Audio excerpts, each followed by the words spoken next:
پہ قدرت رکھنے والا وہ رب.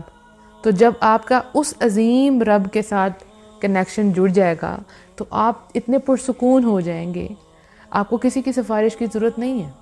ٹھیک ہے, آپ کو انتظار نہیں کرنا پڑے گا, آپ کو کسی سے اجازت نہیں مانگنی پڑے گی اللہ تک جانے کی. اللہ کی لائن تو آن لائن ہے 24/7, جب مرضی ہاتھ اٹھائیں اللہ سے مانگیں. وہ راستے جو سب کے لیے کانٹوں والے ہوں گے, ایسے راستے جن کو لوگ سوچ کر بھی ان کو خوف آئے کہ ہم اس پہ کیسے چل سکتے ہیں, ہم تو 2 قدم بھی ان راستوں پہ نہیں چل سکتے.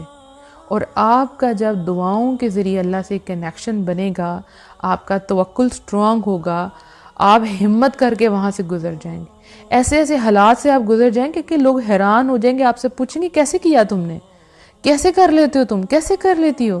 اور آپ اپنے آپ کو عافیت اور حفاظت کے ایک عظیم حصار میں محسوس کریں گے. یعنی آپ کو لگے گا کہ آپ کے ارد گرد ایک سیکیورٹی ہے. ٹھیک ہے, جیسے آپ لوگ اپنے گھروں کے باہر جب گارڈز رکھواتے ہیں نا, تو آپ بڑے سکون سے رات کو سو جاتے ہیں کہ ہاں باہر ہے کوئی پروٹیکشن کرنے والا. تو جب آپ کے پاس ٹفیسٹ ٹیسٹ بھی آ جائے گا نا, بہت مشکل, تو آپ وہاں پہ بھی کیا کہیں گے, حسبنا اللہ و نعم الوکیل, میرے لیے اللہ ہی کافی ہے. اور لوگ حیران ہو کے پوچھیں گے کہ اتنی ہمت کہاں سے آئی آپ کے اندر. لوگ چل نہیں پائیں گے ان رستوں پہ, اور آپ اللہ کا نام لیں گے اور چل پڑیں گے کہ میرے رب کا حکم ہے تو رب آسانیاں پیدا کرے گا. آپ کی زندگی بدل جائے گی. ایسی انہونی چیزیں آپ کے ساتھ ہونی شروع ہو جائیں گی کہ آپ حیران رہ جائیں گے کہ یہ ہوا کیا ہے. اور آپ بھی میری طرح یہی بات کہیں گے کہ اللہ کی دنیا بہت امیزنگ ہے, بہت امیزنگ ہے. ٹھیک ہے, تو انشاءاللہ ہم نے دعا کا مطلب سیکھنا ہے, دعا کیا ہوتی ہے, کیسے مانگے. تو ان سب کے لیے آپ نے یہ پوری سیریز جو ہے وہ دھیان سے سنی ہے, اور لوگوں پہ ڈیپینڈ کرنا آپ نے چھوڑ دینا ہے.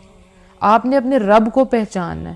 مشکل سے مشکل وقت آپ پہ آ جائے, آپ نے یہی سوچنا ہے کہ یہ سارے معاملات کا اختیار تو اللہ کے پاس ہے. اب کتنے لوگ ہیں اس وقت جو ایسی سچویشن میں ہوں گے کہ لوگوں کا انتظار کر رہے ہوں گے, کہ لوگوں کے جواب کا انتظار کر رہے ہوں گے کہ اب ہمارے لیے کیا فیصلہ آنے والا ہے. کئی لوگوں نے کسی کی زمینیں جو ہے اپنے پاس اپنے قبضے میں رکھ لی ہوں گی, اور وہ بڑے مظلوم ہوں گے اور ان کے پاس کوئی وے آؤٹ نہیں ہے, کیسے وہ باہر نکلیں. اور وہ بڑے عام سے لوگ ہیں, وہ کسی کی سفارش نہیں ڈال سکتے. ٹھیک ہے, وہ بڑے بے بس ہیں کہ اب ہم کیا کریں, ان کو کوئی رستہ نظر نہیں آ رہا, چاروں طرف اندھیرا ہے. تو انشاءاللہ ان کو یقین آ جائے گا آپ کے ایک ذات جو اس ہر چیز پہ قادر ہے, اس پوری دنیا پہ قادر ہے, اب وہ میرے ساتھ ہے.